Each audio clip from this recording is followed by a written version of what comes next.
J'espère que vous allez bien. On se retrouve pour le débrief de ce match Real Madrid-Cadiz. 3-0 pour le Real Madrid grâce à un doublé de Rodrigo et un but de Jude Bellingham grâce à une passe de Rodrigo encore une fois. Je suis obligé de commencer par lui. Franchement, le match qui nous a pondu aujourd'hui, ça faisait longtemps qu'on n'avait pas vu ça. Donc, je suis obligé de commencer par ça. Avant de parler de Rodrigo, les amis, je tiens à dire que nous, contrairement aux voisins d'à côté, c'est-à-dire le FC Barcelone, nous, on perd pas face à ce genre d'équipe. On perd pas face à Cadiz. Ils sont allés faire un match nul face au Rayo Vallecano. Vous faites... Bon, même si nous aussi, on a fait match nul, je dis ça, voilà. Mais aujourd'hui, au moins, nous, on a gagné et on a pris la première place du championnat. Pour l'instant, on est à 4 points devant vous. Donc, le temps de nous rattraper, vous allez chialer. Donc, voilà. Je commence par parler de Rodrigo maintenant. Désormais, voilà, maintenant que je me suis défoulé sur eux, commençons par parler de Rodrigo, les amis. Avant la trêve internationale, on était tous là à s'inquiéter pour Rodrigo. On se disait, voilà, moi personnellement, j'avais envie de revoir le Rodrigo de la saison dernière parce qu'à l'absence de Vinicius, on avait du mal à le retrouver, franchement. Rodrigo prenait pas ses responsabilités en l'absence de Vinicius. On commençait même à mettre la faute sur le 4-4-2 de Carlo Ancelotti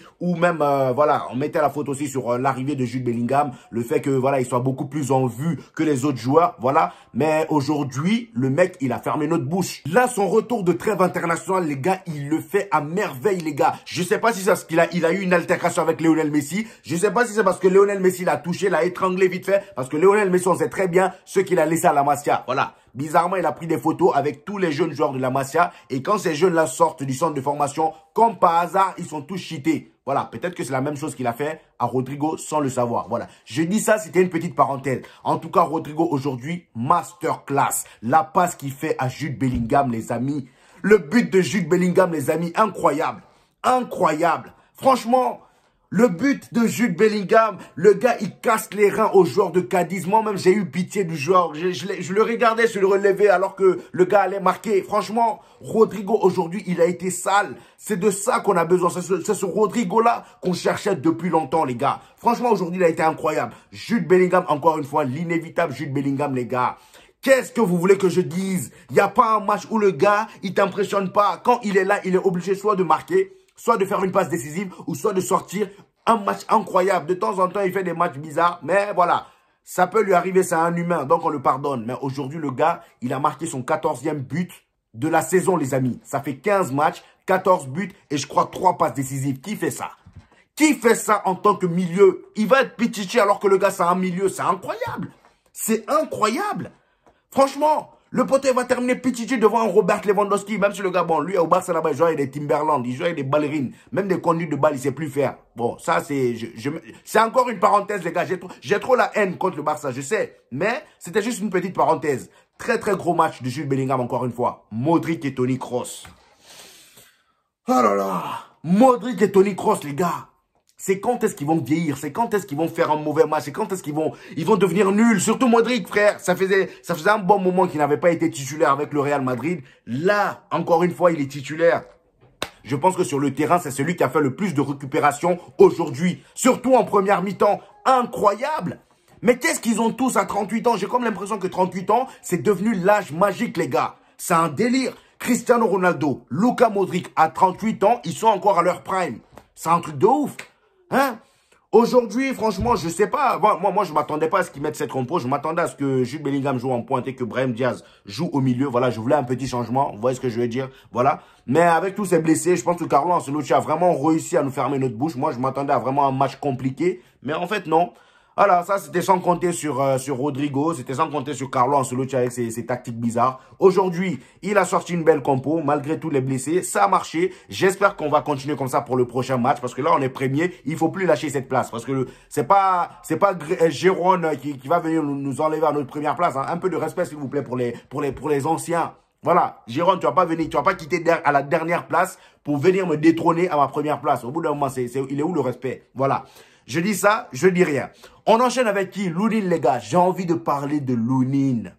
Les gars, un peu de respect sur Lunin. Franchement, ce gars-là, il a trop donné pour le Real Madrid. Il a trop chauffé le banc.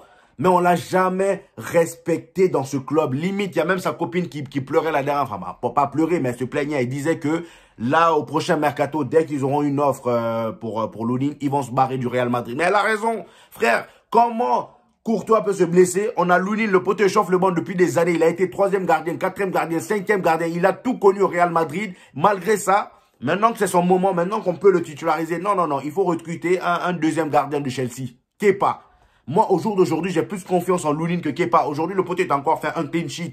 Voilà, vous dites quoi par rapport à ça, les gars? Franchement, pour moi, Lunin, il doit être titulaire au Real Madrid. Faut arrêter de le mettre au banc. Faut le donner un peu plus de confiance. Ce gars-là, il est bon. Il a juste besoin de confiance. Il a quel âge, le poteau? Il est encore jeune, mais au bout d'un moment, il va pas continuer au banc toute sa vie. Faut bien qu'il joue aussi. Voilà. Franchement, je pense que c'est son temps. Faut le laisser le temps. Ce match a été incroyable, les gars. J'ai énormément kiffé. Surtout, voilà, Rodrigo. La défense a été incroyable aujourd'hui. Rudiger, aujourd'hui, surtout la première mi-temps. Il était indéboulonnable, le poteau. Voilà. Rudiger, Nacho, incroyable aujourd'hui. Franchement, rien à dire. Valverde, bon, lui, à chaque match, il est bon. Hein. Valverde, il n'y a pas un match ces derniers temps où il fait un mauvais match. Donc, voilà. Je pense que j'ai fait un peu... Oh, j'ai pas fait le tour, les gars. Joselu, le plus important même, j'allais oublier. Joselu, les gars. Parlons-en. Comment il fait pour être nul comme ça? Avec l'Espagne, il est bon, il est lucide. Mais avec le Real Madrid, j'ai comme l'impression qu'il perd cette lucidité. Comment ça devant le goal? Rodrigo a déjà fait tout le boulot. Il a dribblé le gardien. Tu as le ballon devant toi. Tu as la cage ouverte devant toi. Tu laisses le ballon passer.